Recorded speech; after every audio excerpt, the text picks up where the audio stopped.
सबसे अधिक कोमल कौन?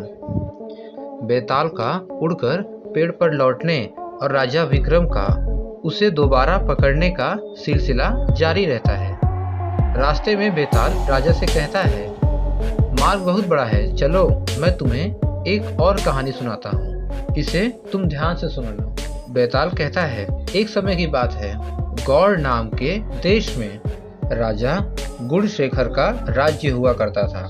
राजा इतना बलवान था कि उसकी चर्चा दूर दूर के राज्यों तक फैली हुई थी। उस राज्य की 3 सुंदर बेटियां थीं।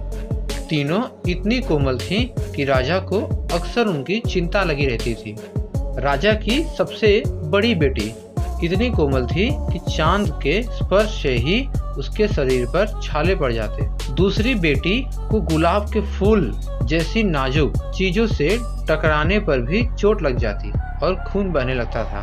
तीसरी बेटी के कानों में किसी के चलने या कुछ कूटने की आवाज पहुंचते ही उसके हाथ पैर पर छाले पड़ जाते थे। हर कोई इनकी यह कोमलता के बारे में सुनकर हैरान रह जाता था। कई राजकुमार उनसे शादी भी करना चाहते थे, लेकिन उनकी कोमलता के बारे में जानकर पीछे हट जाते। राजा को उनकी शादी की चिंता सताने लगी। उन्हें लगने लगा कि इस कठोर संसार में इसकी कोमल बिटिया कैसे जी पाएगी। तब राजा ने फैसला लिया कि वह सबसे पहली बेटी को हरदम छांव में ही रखेगा, ताकि किसी तरह की रोशनी की वजह से उसके शरीर पर छाले न पड़े। राजा ने दूसरी बेटी को हल्के कपड़ों और गहनों के साथ ऐसी जगह रखने का फैसला किया जहां कोई भी चीज उससे न टकराए। राजा ने तीसरी बेटी को ऐसी जगह रखा जहां किसी का भी आवाज न पहुंचता। इसी दौरान एक पड़ोस के राज्य का राजकुमार उनकी कोमलता के बारे में सुनने के बाद गौड़ देश में पहुंचा। उसने सबसे पहली राजकुमारी के चेहरे को गुलाब के फूल का स्पर्श करवाया, जिससे राजकुमारी के चेहरे पर घाव के निशान बन गए। राजकुमारी हैरान रह गई। इसके बाद उसने दूसरी राजकुमारी को चांद की रात में बाहर जाने को कहा, लेकिन जब राजकुमारी ने मना कर दिया तो वह उससे खिड़की के पास ले गया जहां चांद की रोशनी पड़ रही थी। चांद की रोशनी राजकुमारी पर पड़ते ही उसके शरीर पर छाले पड़ गए।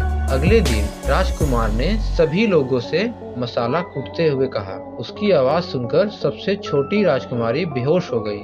इतनी कहानी सुनाकर बेताल एकदम चुप हो गया और राजा विक्रम से पूछा, महाराज ये बताइए कि इन तीनों राजकुमारियों में से सबसे अधिक सुकुमारी व कोमल कौन सी राजकुमारी और राजकुमार कौन सी राजकुमारी से विवाह करेगा?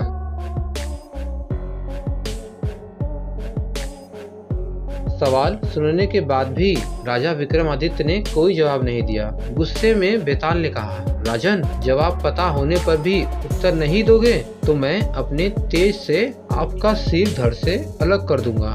इतना सुनने के कुछ देर बाद राजा बोले, तीसरी राजकुमारी सबसे अधिक सुकुमार है, क्योंकि बिना कुछ किए ही उसने हाथ पैर पर छाले पड़ जाते थे और वह बेहोश भी हो रही थी। वो सिर्फ तन से ही नहीं मन से भी कोमल है। इसी वजह से राजकुमार सबसे छोटी राजकुमारी से शादी करेगा। जवाब मिलते ही बेताल राजा विक्रम की पीठ से उतरकर फिर से पेड़ पर जाकर लटक जाता है और राजा उसके पीछे पीछे जंगल की ओर भागते हैं। कहानी से सीख, इंसान को अपना मन साफ रखना चाहिए। साफ मन वाले लोग दूसरों के दुख को पहचान लेते हैं। अभी के लिए बस इतना ही। वीडियो पसंद आई हो तो प्लीज लाइक करें एंड सब्सक्राइब करें। धन्यवाद।